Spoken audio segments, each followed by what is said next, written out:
historia que la han referido, que la han evocado en distintas formas, pero el argumento es el mismo. La pregunta para usted y para mí no es si conocemos el final de la frase, sino si entendemos plenamente el significado de la frase. Y como un pequeño ejemplo, que no es ninguna crítica, pero sí un buen ejemplo, permítanme citarles algunos pequeños detalles de la historia de nuestro país. Y debo advertirles, toda la información que escucharán de este servidor en estos pocos minutos no es mi opinión, ni tampoco es una crítica a los partidos políticos, ni el que está en turno, ni los que lo antecedieron. Todo lo que voy a decir es sacado literalmente de Wikipedia, es decir, de la historia. Y usted puede consultar todo lo que voy a decir en un buscador electrónico. Nomás ponga nombres o datos que yo voy a referir y entonces dirán, bueno, el predicador dijo la verdad. No está dando su opinión, simple y sencillamente está citando la historia desde el punto de vista de Wikipedia, que es una enciclopedia electrónica que funciona en la red a nivel mundial, por cierto, muy respetada en todos los ámbitos literarios y científicos en el mundo. Así es que, recalco, en ningún momento vayan a pensar que estoy tratando de introducir este estudio con algún fin político. Eso sería una aberración. Los púlpitos no deben ser usados para fines políticos, deben ser usados nada más para instruir la palabra. Lo que pasa es que necesito citar la historia para que ustedes ratifiquen el punto bíblico que quiero recalcar en honor a esto. Y me encienden la luz, por favor, es que necesito ir haciendo un pequeño censo. Todos los que saben lo que significa FMLN, ¿pueden levantar la mano, por favor? Una gran parte de ustedes. Entonces, si no todos, saben que es Farabundo Martí para la Liberación Nacional. Con toda honestidad, por favor levanten la mano los que saben quién fue Farabundo Martí. ¿De qué país fue? ¿Perdón? ¿Nicaragua? Ah, ¿de veras? Oh, resulta que no saben dónde nació. No, permítanme. ¿Saben cómo murió? No me respondan. ¿Saben su credo? ¿Sus principios? ¿Lo que inspiró su lucha? Bueno, les voy a contar algunas poquitas cosas que Wikipedia relaciona. Por cierto, no de Farabundo Martí, sino de nuestro país. En cuanto a él, solo debo decir que fue fusilado en el 32, porque Wikipedia insiste en que promovió el Partido Comunista Salvadoreño, que por cierto, Wikipedia pregunta, ¿se inspiró en la guerra bolchevique en 1917 en Rusia o se inspiró en el abuso de los terratenientes cafetaleros de nuestro país? O mejor aún, Wikipedia pregunta, ¿será que Farabundo Martí solo siguió la inspiración del indio Aquino? Para quienes no saben, es el cacique de los Nonoalco. Pues bien, y para los que dicen, ¿y quiénes son los Nonoalco? Bueno, entiendo que está San Pedro Nonoalco, Santiago Nonoalco y no sé cuántos Nonoalcos. En fin, Wikipedia pregunta, no responde. Vale acertar. Y no es válida ninguna opinión mía, pero sí una pequeña vivencia. Yo me acuerdo cuando todavía no existía la carretera hacia el aeropuerto, la nueva. Y ustedes dirán, ¿tan viejo es, pastor? No, la carretera es nueva. Mi mamá es de San Luis Talpa y mi papá le llevaba con cierta recurrencia, éramos niños para entonces, mis hermanos y yo, y de vez en cuando nos llevaba a Ichanmichen, que era el centro balneario, algo así como hoy diríamos Cancún, en nuestras limitaciones, desde luego, pero para nosotros era un viaje espectacular. Y me recuerdo cómo mi papá solía decir que la montaña que se levantaba hacia el lado izquierdo, cuando ya estábamos en la carretera de Ichanmichen, era la piedra en donde el indio Aquino se había escondido. Y a mí siempre me intrigó, y yo decía, y se puede ver. Era un niño, nunca me respondieron, pero en fin. Voy a seguir sumando. ¿Sabían ustedes que desde el año 32, y por eso me traje la pizarra, desde 1932, fecha en que fue fusilado Farabundo Martí, hasta más o menos 1972, me puedo equivocar con las fechas, era un niño en todo esto, ¿Saben que desde esa, cuánto es? ¿Del 30 al 70? ¿40 años? Bueno, ¿saben que en estos 40 años nuestro país tuvo 6 gobiernos de dictadura militar? Y saben que todos fueron ilegítimos y fueron derrocados. Los 6. Y cuando usted dice a qué se refiere con ilegítimos, bueno, hicieron una pantomima de elecciones, nunca se supo cuál era realmente el ganador, se decía que uno era el ganador, pero otro terminaba siendo presidente. Y a los pocos años venía otro gobierno u otra dictadura militar que derrocaba al anterior. Estoy diciendo que en 40 años hubo, si no 6 golpes de Estado, algo muy similar a 6 golpes de Estado. Y en todos ellos, matanzas terribles. Saben también que en este periodo, voy a ir un poco más allá. Medio me acuerdo que en el 42 hubo una, que en el 44 otra, en el 48 otra. Alguna vez, perdiendo mi tiempo, quise hacer alguna especie de ensayo matemático para encontrar algún tipo de fórmula tonta, pero no es importante. Descubrí en ese entonces que simultáneamente a esta época también hubo otra guerra.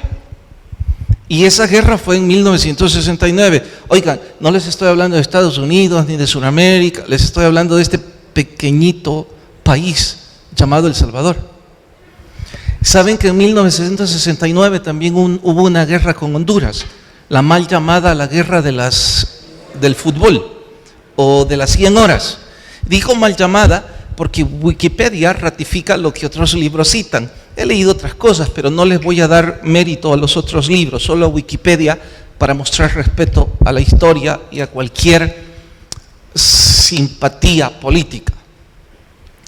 En el 69, si mal no recuerdo, lo que Wikipedia recalca es que el general Medrano, en los libros dice Chele Medrano, harto de la explotación que los hondureños propinaban a nuestros hermanos salvadoreños que habían emigrado hacia Honduras, decidió invadirlos, y que en cuestión de menos de 100 horas ya había conquistado Nueva Ocotepeque, creo que se llama, provocando otra mortandad terrible. Eso fue en el 69. Pero si mal no recuerdo, en el 72 también lo derrocaron y lo asesinaron al general Medrano. Otra guerra en el 69. Por cierto, yo nací en este año, así que tampoco me acuerdo. Luego, en el 72, empieza hasta el 92 lo que mal llama la historia la guerra fratricida de nuestro país. la guerra civil, que con afán de acabar con tantos años de dictadura militar, o de tanta injusticia, o de tanto progresista, porque algunos libros así los pintan, juzgue usted a la historia quien tiene razón o no. Cansados de todo eso, empiezan una guerra civil. Desde los 72, desde el año 72 hasta el 92, que mal no recuerdo, es donde se firmaron los acuerdos de paz. No es importante si yo me equivoco en estas fechas, es importante las guerras. Eso es lo que yo quiero recalcar. Y en este periodo existió, y los que ya tienen mi edad o más, seguro recordamos con tragedia, entre otros graves conflictos, seguro recordamos la ofensiva final. Creo que eso fue en el 81. No, esa fue hasta el tope.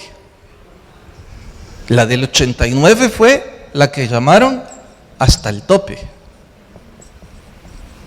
Sí, no se preocupen si yo me equivoco en estos datos.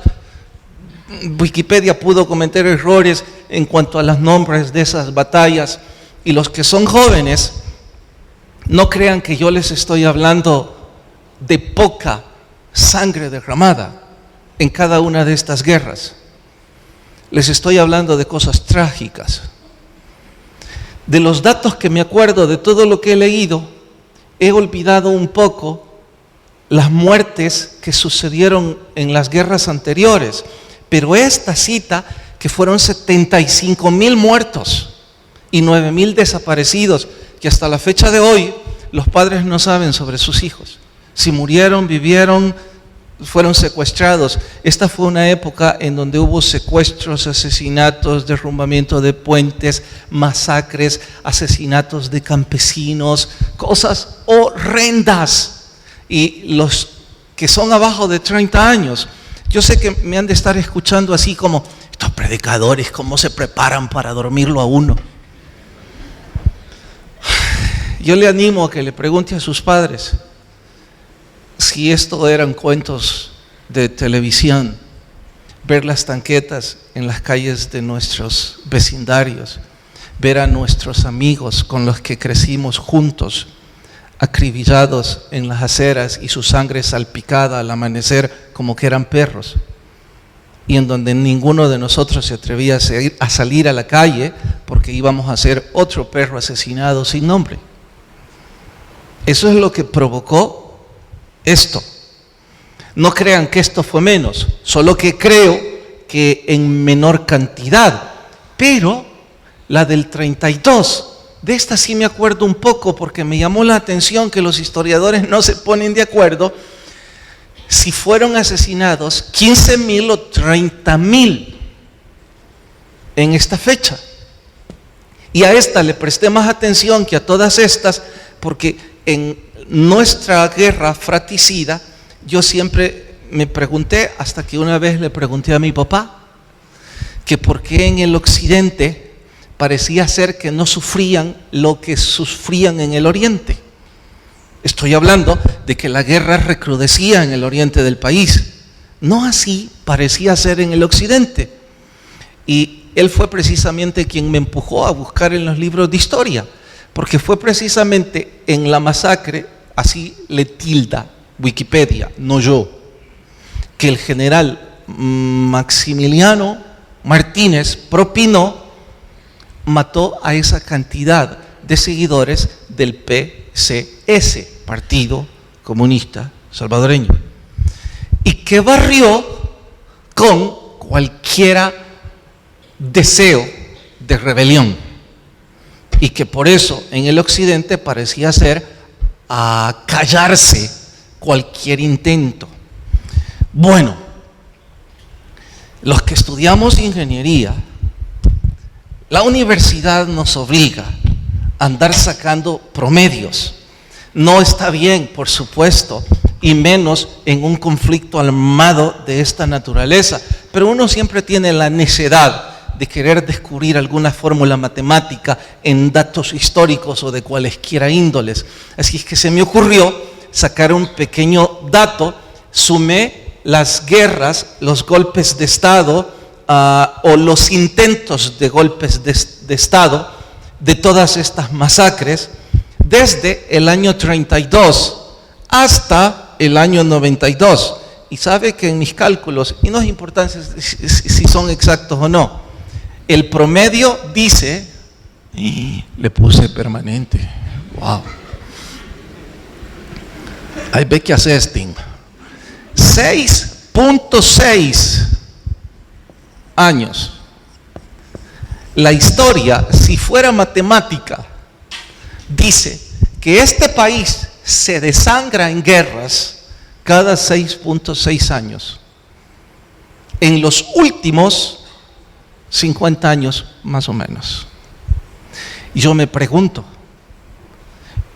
¿de dónde venimos? Matarnos cada 6.6 entre hermanos. ¿Quiénes fueron nuestros abuelos? Tengo que preguntarle, mi papá no me va a poder responder esto, y mi abuelo no vive. Tendría que preguntar algo como así, oiga, abuelo, ¿es que nosotros venimos de alguna tribu indígena que nació para la guerra? Yo creí que solo los espartanos habían nacido para la guerra. No puede ser posible.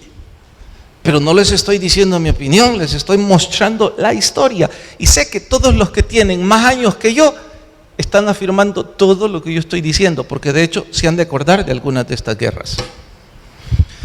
Bueno, ¿por qué nos está diciendo todo esto? Porque del 92 en adelante hasta el 2016 no es menos mortandad. Surgió ahora un nuevo tema. Tenemos casi 15 años que no parece hay guerras, aunque sí mortandad horrenda. Y supongo que ya leyeron en las noticias que el gobierno está acariciando la posibilidad del régimen de excepción. Y supongo que saben en la historia que eso es hacer otra vez sonar los tambores de mortandad y de guerra. Y no estoy diciendo que el gobierno está haciendo mal, porque lo que dicen las noticias es que el gobierno intenta acariciar la posibilidad con el afán de detener la mortandad. ¡Wow! Preocupa. Por favor, no levanten la mano, pero les puedo asegurar que el 90% de ustedes, y no más, no sabían nada de lo que les estoy diciendo. Nada. Y de hecho, algunos de ustedes deben estar sorprendidos diciendo, pastor, ¿de veras esa es nuestra historia? No, no paro ahí, es peor nuestra historia, porque ahora les voy a llevar al entorno mundial. En ese entonces, en estas guerras, no existía internet, no existía la comunicación inmediata alrededor del mundo. Entonces, ¿éramos nosotros los espartanos que vivíamos nada más para la guerra? No, curiosamente el mundo en este periodo se había vuelto loco. Así dicen los libros de historia. Porque la Primera Guerra Mundial sucedió de 1914 a 1918, precisamente en la Revolución Bolchevique del 17, en donde se supone se inspiró Farabundo Martí. En el 30 y algo es la Segunda Guerra Mundial. O sea que el mundo estaba loco, sí lo estaba. Y todavía no existía internet. El pastor nos está diciendo todo esto para preocuparnos y decirnos que estamos a la puerta de quién sabe qué cosa. Oigan, no necesitan que yo les diga eso, los periódicos lo dicen todos los días a todo el mundo, pero nadie les cree. Todos los científicos le están diciendo al planeta entero de que este país se está despedazando por el problema del niño, de la niña, de la prima y de todos los primos.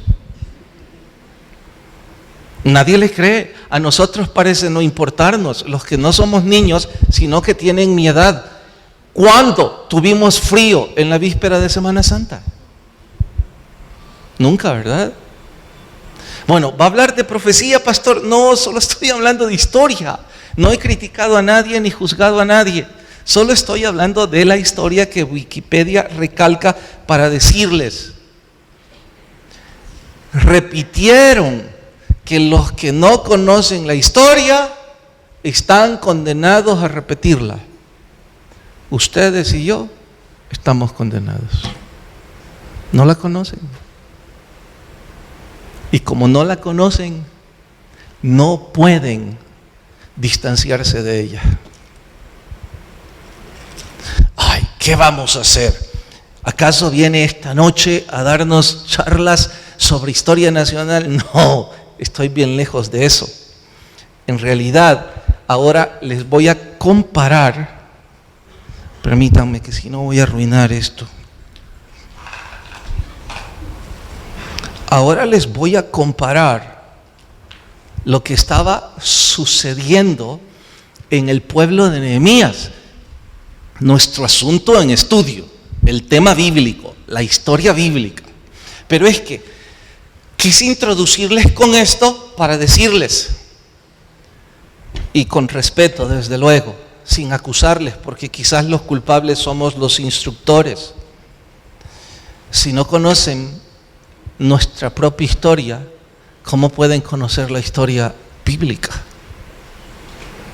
Lo cual es mucho peor.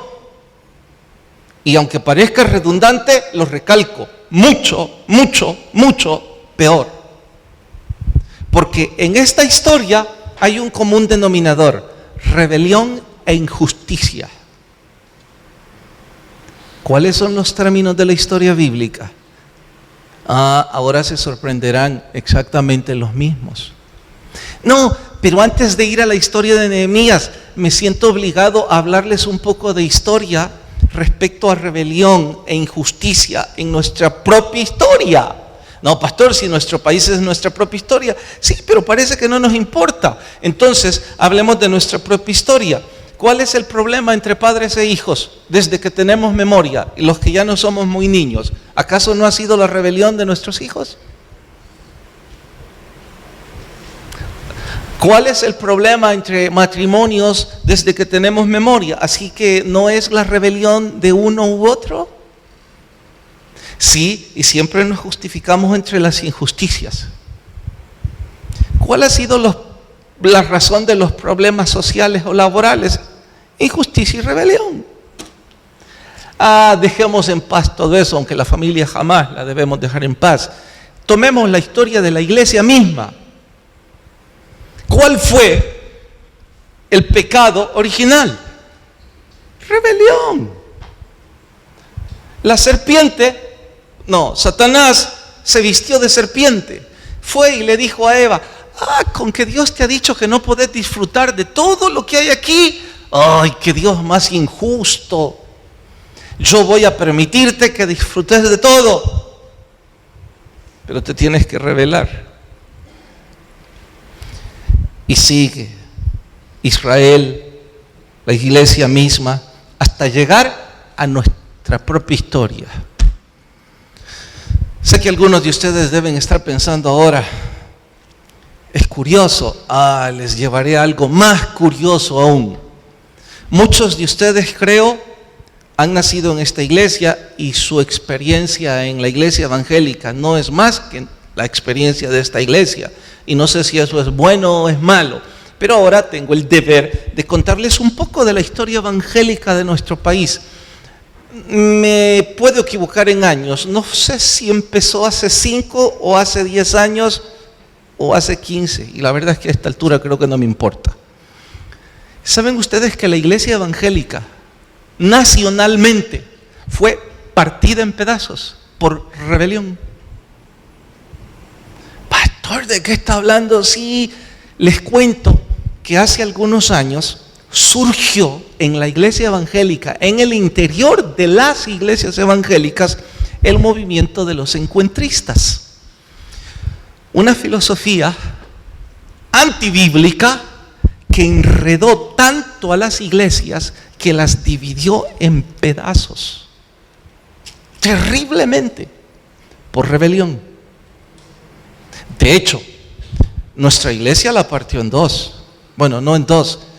Se fueron dos de nuestras iglesias filiales tras el movimiento de encuentros, que decidieron no ser más parte de esta congregación porque dijeron que no era su doctrina y que se rebelaban a nuestra doctrina y al liderazgo de este servidor por seguir su propia doctrina, que era la doctrina de los encuentros. Y yo les diría, miren, eso de que nos va a sorprender un predicador con tan poca experiencia como yo, tan incapaz, con tantas debilidades, sorprende que solo hayan sido dos. Debieron haber sido más. De eso no se sorprendan. Pero sorpréndanse de esto. No hubo una iglesia de reconocimiento histórico de las grandes en este país que no se viera partida en pedazos. Asambleas de Dios, bautistas, centroamericanos, en pedazos, sus iglesias más grandes.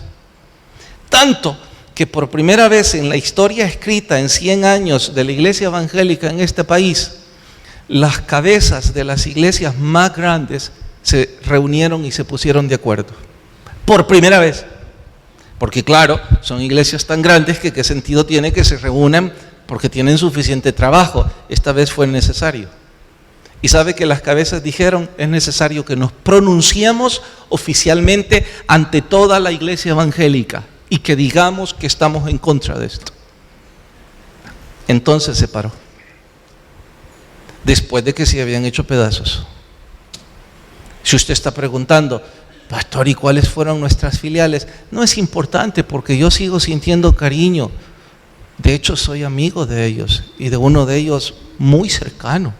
Le quiero mucho y oro que poco a poco se esté restaurando. Creo que ya lo está. Pero sus iglesias, después de haberlas partido, se les partieron en varios pedazos. Exactamente lo mismo. Rebelión justificada en injusticia, aunque son dos palabras que parecen no van a la par. Este es mi punto. ¿Por qué introduje de esta forma? Cuando Nehemías conoció la historia de la nación hebrea y que por eso estaban en oprobio, en vergüenza y en esclavitud, es porque seguían cometiendo los mismos errores del pasado, los mismos pecados de sus padres. Su corazón estaba roto y le pidió con toda humildad al maestro, al escriba, al sacerdote Esdras, por favor, enséñenos.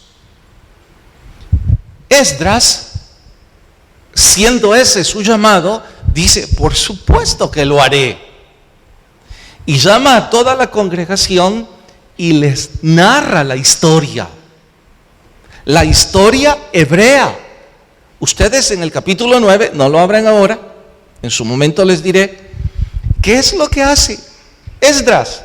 Les empieza a contar la cantidad de veces que la nación hebrea se rebeló contra Dios, rebelándose contra sus líderes espirituales y yendo en pos del paganismo de las naciones vecinas, hasta caer en varias veces en esclavitud. Ellos estaban, como algunos de ustedes esta noche, diciendo, wow, no sabía nada de esto, pastor. Y por favor, noten que nada de esto es viejo. Estoy hablando de los últimos 50 años en nuestro país. De hecho, y con respeto les pregunto, ¿cuántos de ustedes tienen entre 40 y más años? Levanten la mano. Más de la mitad. Todos ustedes debieron haber vivido parte de esto y deben recordar algunas cosas de estas. Los que están ahí medio adormitados son los jóvenes pensando, ¿qué va a creer todo esto? Pero ustedes tuvieron que sufrirlo.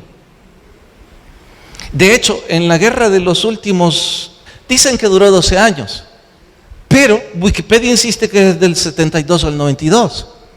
Así que si él tiene razón y le ponemos 20 años, estoy diciendo que en la guerra de estas 2 décadas, yo creo que no hay una sola familia en este país que no haya sufrido mortandad. O sea, no es algo que nos debería, no importa. Esdras empezó a explicar todo eso, la historia del pueblo hebreo, su pecado, la injusticia hacia los pobres, la indiferencia de pobres y ricos al tema espiritual, la necedad de los pueblos en cualesquiera tipos de gobiernos o familias de buscar a Dios. De hecho, el tema común en la guerra de todas las historias es rebelión contra Dios. Tan simple como eso, pero en fin. Cuando los que estaban dentro de los muros oyeron todo esto, su corazón se quebrantó. Allí es donde empezaron a llorar, porque la culpa y la lógica les decía, la van a repetir. A no ser que un avivamiento suceda en sus vidas. Y es ahí donde el avivamiento espiritual comenzó.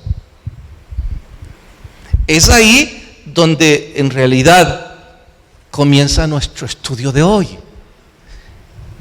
¿De qué estoy hablando?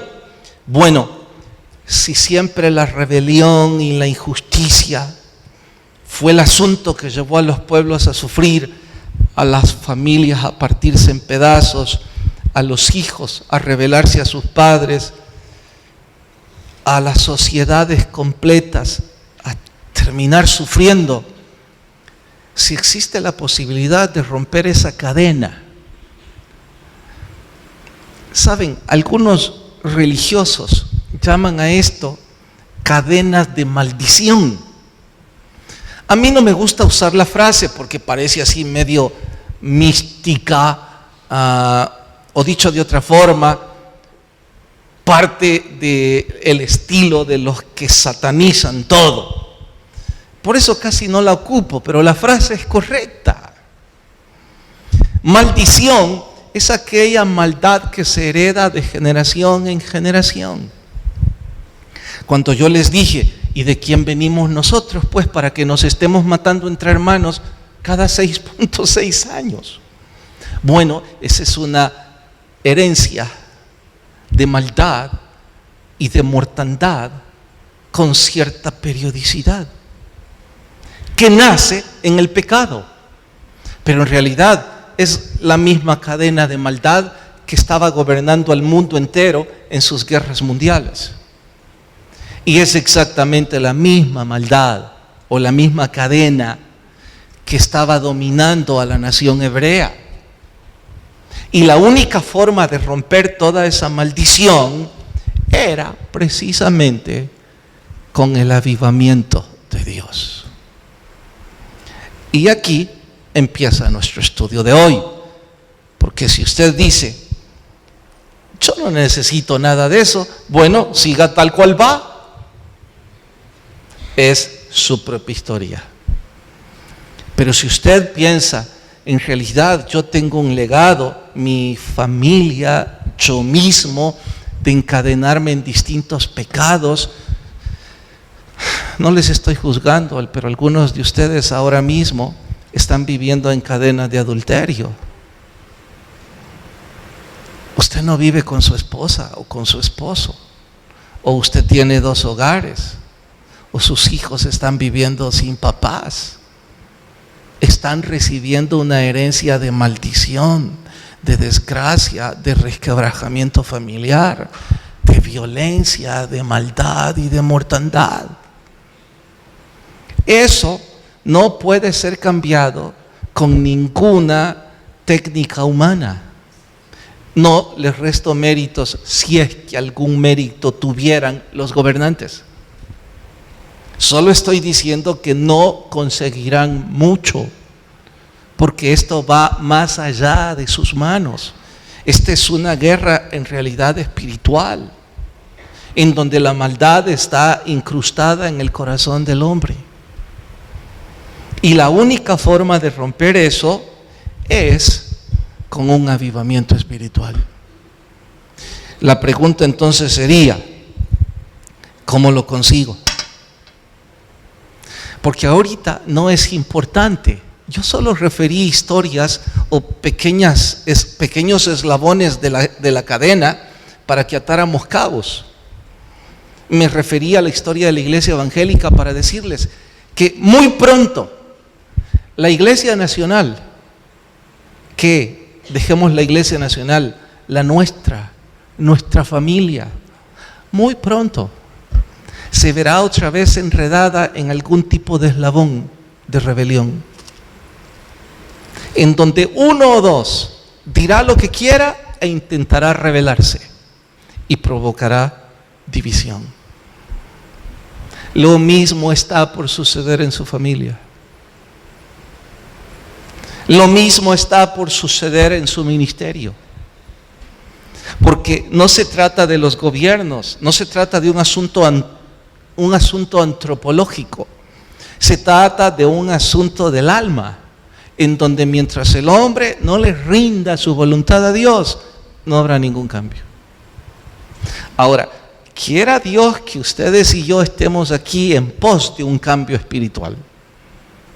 Y si ese fuera el caso, yo creo que usted debería, igual que yo, con tremenda sed, estar preguntando, díganos, ¿cómo se provoca ese avivamiento? Ya les mostré en estudios anteriores que eso viene de Dios, pero ahora vamos a ver 1, 2 o 3 pasos, si es que les puedo llamar así, que el pueblo empezó a caminar y ese avivamiento empezó a agrandarse y sus vidas empezaron a ser otras. Es lo mismo que usted y yo deberíamos hacer. De hecho, vayan al capítulo 9 de Nehemías, me dirán, ¿dio tanta vuelta para llegar ahí? Pues quizás me equivoqué, pero en fin, capítulo 9, ¿lo tienen? Dice, el día 24, verso 1, del mismo mes se reunieron los hijos de Israel en ayuno y con cilicio y tierra sobre sí. Paren, ¿saben por qué se pusieron cilicio? Es que la costumbre hebrea es que cuando estaban de luto se ponían cilicio encima. Esto es decir, estaban de luto. ¿Y por qué estaban de luto? Descubrieron que la historia los condena. Que la historia dice, son culpables. Ayunaron pidiendo ayuda. Sigo leyendo. Y ya se había apartado la descendencia de Israel de todos los extranjeros. Y estando en pie, confesaron sus pecados. Las iniquidades de sus padres. Y puestos de pie en su lugar, leyeron el libro de la ley de Jehová, su Dios. Digan esto en voz alta. Y la cuarta parte adoraron a Jehová su Dios y se levantaron sobre la grada de los levitas, los que Esdras había entrenado para entrenar a otros. Hasta ahí leo. Oren conmigo, por favor. Ya solo me quedan 10 minutos, pero ¿cómo no orar? Señor, por favor te ruego tu ayuda y que pueda ser un instrumento en tus manos para entender que sin ti esas cadenas van a seguir atándonos y esclavizándonos, y que no es asunto de errores de gobierno, es del alma el problema. Pero en fin, te ruego tu guía y tu bendición en Cristo Jesús. Amén. Entre otras cosas, cuando leyeron la historia, Esdras les leyó la parte en donde debían vivir en tiendas de campaña durante 7 días, cuando menos, la fiesta de los tabernáculos. Esdras, no sé si le fue a preguntar a Nehemías, es que miren, aquí hay una relación entre gobernador, sacerdote, que no termino de entender, excepto por el avivamiento del Señor. ¿De qué hablo? Un gobernador humilde que deja que Esdras dirija espiritualmente al pueblo. Parece que no hay otro, excepto David. Pero en fin, yo no sé si Esdras le preguntó o no. El asunto es que se promulgó que debían regresar a sus casas y celebrar la fiesta de los tabernáculos durante 7 días. Y si algunos se preguntan, ¿qué es esto? Estoy orando, que no sé si es de Dios, pero creo tener una idea cómo proponerles que evoquemos la fiesta de los tabernáculos. Se los cuento el domingo. Es que todavía no he terminado eso en mi mente y en mis papeles. Pero en fin, puedo imaginar a Tobías y a sus secuaces, que siempre andan por ahí criticando y diciendo cada cosa. Puedo imaginarlos diciendo, ¿pueden ustedes creer esto? Nos fastidia que hay que terminar el muro. Nos rompemos la espalda terminando el muro. Y ahora que ya podemos vivir cómodamente en nuestras casas, viene con la locura que durmamos en tiendas de campaña. Está loco el tipo. Hay que rebelarse contra su liderazgo. Simple. Esdras y Nehemías estaban siendo llamados por el Señor y nos iban a detener ante las críticas o injurias de Tobías y sus secuaces. Lo hicieron. Al regresar de estos 7 días, que puedo estar seguro, fue un tiempo hermoso de avivamiento. ¿Por qué, pastor? Déjenme explicárselos hasta el domingo, no se lo vayan a perder. Inmediatamente después es este capítulo, en donde hay una oración en donde involucra la historia. Y en esa historia reza que Esdras los hizo que estudiaran la Biblia y adoraran al Señor varios días. ¿Cuántas horas al día? Ya lo leyeron. No hicieron cálculo, ¿verdad? Mal matemático, 6 horas. Estoy diciendo que 3 horas estudiaban la Biblia y 3 horas adoraban al Señor.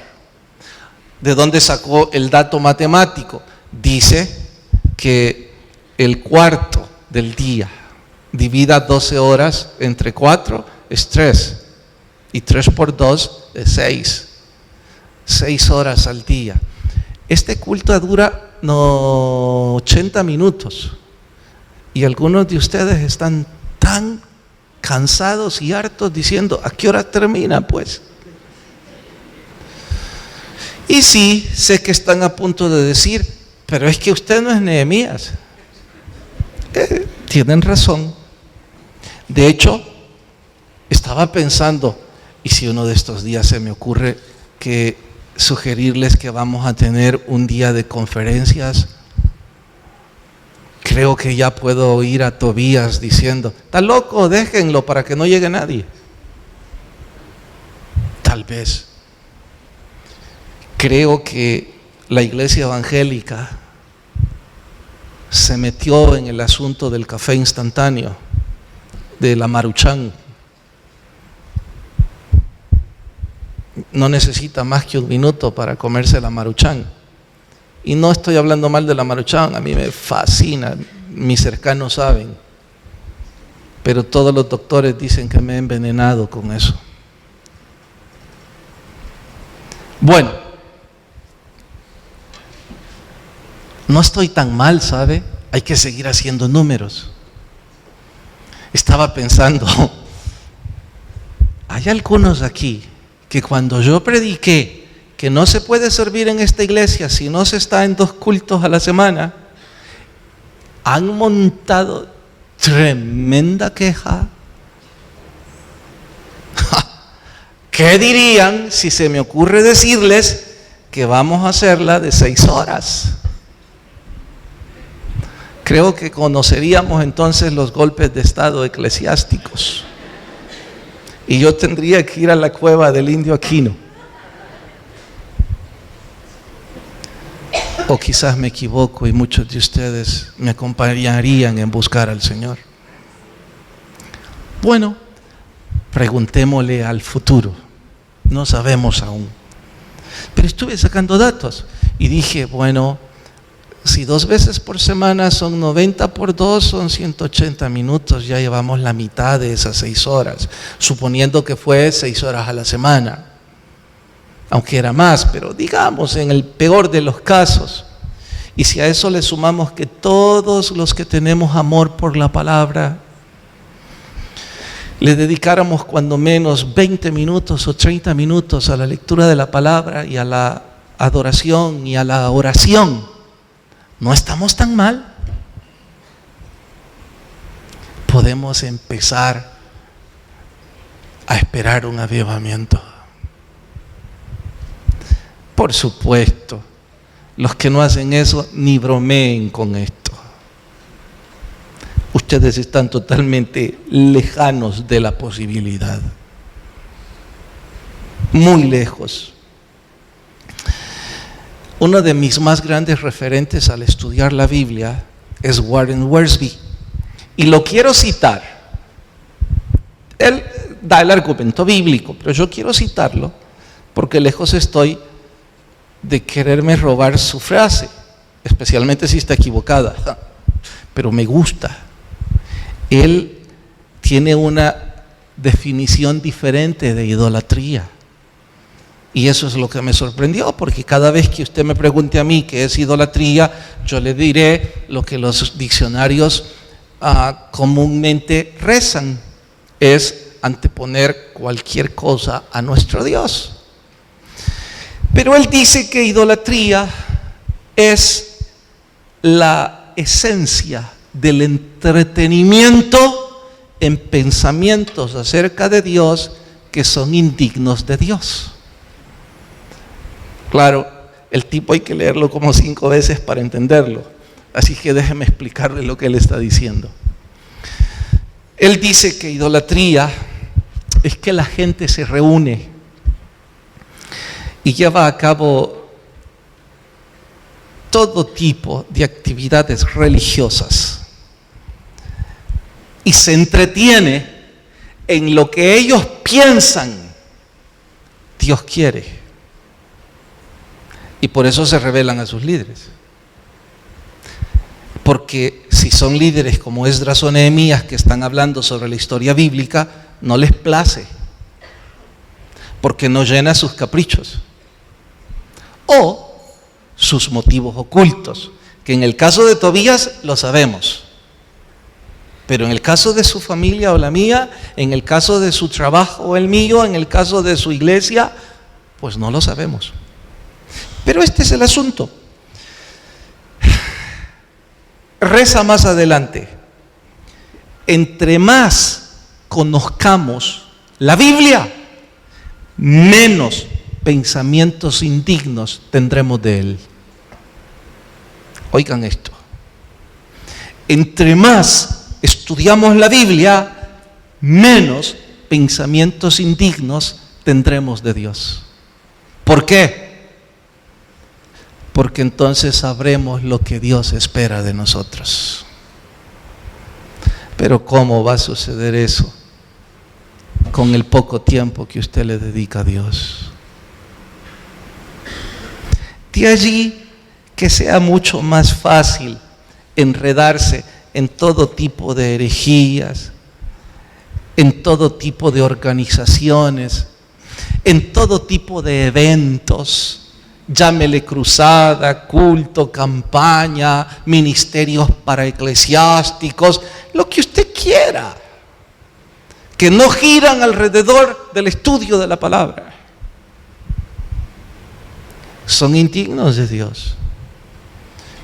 Ahora les quiero confesar algo, y qué bueno que me di cuenta a tiempo. ¿Saben por qué estoy planeando algo con la fiesta de los tabernáculos? Es que el Señor me exhortó en este estudio y me dijo: yo sé que siempre querés hacer algo nuevo y diferente para honrarme y que la congregación disfrute. ¿Por qué te enredas tanto en tratar de pensar cosas nuevas si te podés ir a lo que yo espero en este bendito libro? Wow. Así es que por eso me regresé a las fiestas, porque ya no tengo que estar pensando mucho. Y esto me lleva a otra gran verdad que yo debo aprender, y quizás ustedes también. Cualquier servicio de alabanza, adoración, llámele como usted quiera, ministerio, grupo, que ignora las Escrituras, no puede llevar la bendición de Dios nunca. ¿Tan radical el asunto, pastor? Sí. ¿Con qué empezó el avivamiento? Con la palabra. ¿Dónde ellos descubrieron la culpa de su pecado? En la palabra. ¿Dónde ellos descubrieron que tenían que ir a celebrar la fiesta de los tabernáculos? En la palabra. ¿Cómo supieron ellos que debían pasar tiempo en oración y en alabanza? En la palabra. Pero eso no les gustaba a muchos en el pueblo. Ellos querían fiesta, entretenimiento, parrandas. ¿Sabe? Más adelante veremos, ellos estaban sorprendidos de que la religión hebrea no tuviera ídolos. Y yo creo que los hebreos estaban sorprendidos de no tener ídolos, porque parecían no haber conocido a Dios. De hecho, ¿por qué dije ese ejemplo? Temo que algunos de nosotros no podemos ni imaginar una fiesta sin parranda. De hecho, los que no conocen aún al Señor, no les estoy criticando, pero sé que tienen que pensar así. Aguanta que es fiesta y no hubo nada de nada. Eso no es fiesta. O en su defecto dice, si usted no bebe, aguanta que no hubo baile. Si la gracia, porque llegó la señora del otro en minifalda, pues. Cierto, entiendo. De hecho, los de las naciones vecinas, su sorpresa es que los hebreos tenían fiestas sin hacer eso. Y los que no amaban a Dios en la nación hebrea decían, esto no es fiesta, decía, ya está más bonito. Y perdonen que lo diga a los que parece que creen, aman al Señor. Algunos de ustedes están en la misma postura. Sus fiestas son con el mundo y con las costumbres del mundo, porque ustedes aman al mundo. Y sé que no les va a gustar lo que voy a decir ahora, pero lo digo con cariño. Yo no estoy aquí para que usted me aplauda. Yo estoy aquí para decirles lo que la Biblia dice. La Biblia dice que los que aman las cosas del mundo son del mundo y no han conocido a Dios.